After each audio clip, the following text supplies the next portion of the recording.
All right, let's dive in today. Imagine, just picture this. You're a young guy, 1942, and you're caught up in this massive war, thousands of miles from home on the Eastern Front. You're facing an enemy, and everyone's telling you they're about to collapse. Yeah.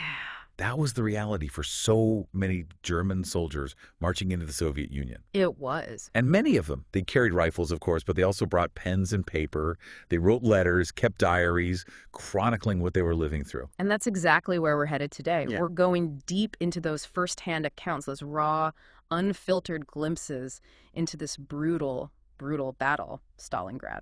And those writings, it's amazing you can really trace how the German soldiers' perspective changed over the campaign. Absolutely. Early on, there's this feeling of optimism, almost like a cocky confidence. You really see that. Like yeah. reading from the same script. The Soviets are weak, they're demoralized, they're going to crumble. We see it in a letter from this young rifleman, Joseph Bach.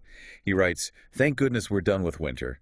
The offensive will start soon. The Russians are in for a surprise." Spring of 42. Yeah. And it's just palpable, that feeling like they're on the edge of this huge victory. Yeah. But even with all that confidence, there are these little cracks. Oh, These yeah. hints of doubt creeping in. Absolutely. You've got veterans of the Eastern Front, soldiers who'd seen the Red Army in action, and they're worried. They knew it wouldn't be an easy fight. Like Friedrich Sander. He writes with this sense of foreboding. The Russian is far from beaten. Will it be spirit and skill, or their massive industrial output and their manpower?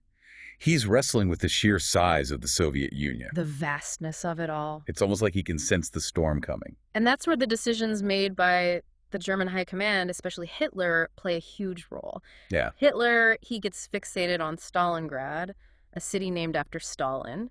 He thinks capturing it will be this crushing psychological blow to the Soviets. It's interesting how Stalingrad, at first, it's just a side objective, but then it becomes this obsession. Completely. You see in the soldiers' writing, too. They go from talking about the whole campaign to being laser-focused on the city. Like one soldier writes, "I think our goal now is Stalingrad." At least that's what I've heard from the tankers. Casual, like they're talking about the next stop on a road trip. Exactly. Not a city that would become a synonym for brutality. They had no idea. By late August, the German Sixth Armies at the city gates and the Luftwaffe, their air force, is just unleashing this devastating bombing campaign. Stalingrad is reduced to rubble. There's a chilling account from a Luftwaffe pilot, Captain Paps. He describes flying over the city. What does he say? Stalingrad burns under a rain of bombs and shells. You turn and dive in thick black smoke that literally blocks out the sun. Wow. And on the ground, in the ruins, the battle takes on a whole new dimension. This is where we see what the Germans called Rattenkrieg, rat war. Exactly. That war. What was that? Brutal, close quarters combat in those bombed out buildings, the sewers, the factories. Just picture a maze of rubble and twisted metal where any corner could be hiding an enemy, every doorway a death trap. That sounds terrifying. It was. Just the psychological impact of fighting like that. The sources really bring that horror to life. Soldiers talk about using bayonets, spades, even knives in hand-to-hand combat. It was relentless, driven by this primal need to survive. Wow. One soldier wrote, "Scenes that even father never saw in the last war. Just chilling. Shows you how ferocious the fighting was." And for the Germans, that initial optimism, that feeling of being invincible, it just evaporates in the rubble and the blood. They realize what they've stumbled into. Reality sets in. A meat grinder. And all this while, they're still getting orders from Hitler, miles away, completely detached from what's happening on the ground. Right. He forbids any attempt to break out. He's convinced they can be supplied by air. Leading to that infamous Luftwaffe airlift, an attempt at least to keep the trapped army supplied. But the truth was, they just didn't have the planes or the logistics to deliver what was needed, especially in the middle of winter. You see this desperate situation in the sources. Soldiers scavenging for any scrap of food, eating horses, even their own boots to survive. A far cry from those early days. And on top of all that, the Soviets launched this relentless psychological warfare campaign. Oh, yeah. Loudspeakers blasting messages into the German lines. Reminding them of their dwindling hope. Like what? Every 7 seconds, a German soldier dies in Stalingrad, mass grave. Then the ticking of a clock. Imagine being trapped, freezing, starving, and constantly reminded of death. It's hard to even imagine that despair. But even so, even then, there were glimmers of hope, right? Yes, the idea of rescue, that became a lifeline. When Hitler finally agreed to form Army Group Dawn under Field Marshal Manstein, tasked with breaking through the encirclement, it gave them a sliver of hope. Manston will come. Exactly, this desperate belief that they would be saved. But, as we know, that rescue never came. No. Manstein's forces met fierce resistance. They couldn't reach the Sixth Army. And as Christmas of 42 passed, the reality of their situation set in. The cauldron shrinking, supplies dwindling, the temperature dropping. That hope of a breakout faded with each day, and this chilling question took its place. What was going to happen to them? And at the center of this tragedy was Friedrich Paulus, commander of the Sixth Army. He's in this impossible situation. Hitler's demanding he hold the city no matter what, but his own generals are begging him to break out and save their men. A huge moral dilemma. Absolutely. Paulus, this career soldier known for following orders, now has to choose between loyalty to Hitler and the lives of his soldiers. You see the weight of that in the sources. But amidst all the suffering and despair, there are also accounts of incredible humanity. Werner Eisner, a medical surgeon, he wrote about trying to care for the wounded in these awful conditions. I record their names, send them to the other room where they stand or lie like sardines in a tin. The very bad cases remain in another room, which we keep slightly heated. Even in hell, some clung to their humanity. That's incredible. But things kept getting worse. By January, the Soviets had overrun the last airfields, the airlift was cut off. The noose tightening. The end was in sight. So the noose is tightening, the end is in sight. Did Paulus finally say, forget it, to Hitler and order a breakout? No breakout. On January 22nd, Paulus sends a message to Hitler. He's asking permission to surrender. Silence. Hitler doesn't respond. Silence. What was Paulus supposed to do? He can't just sit there while his men are getting slaughtered. No, he couldn't.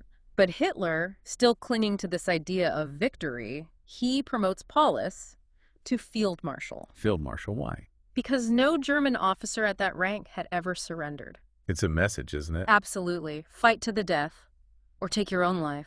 What a horrible, impossible position. What did Paulus do? Paulus, he chooses to disobey. Wow. It's a final act of defiance.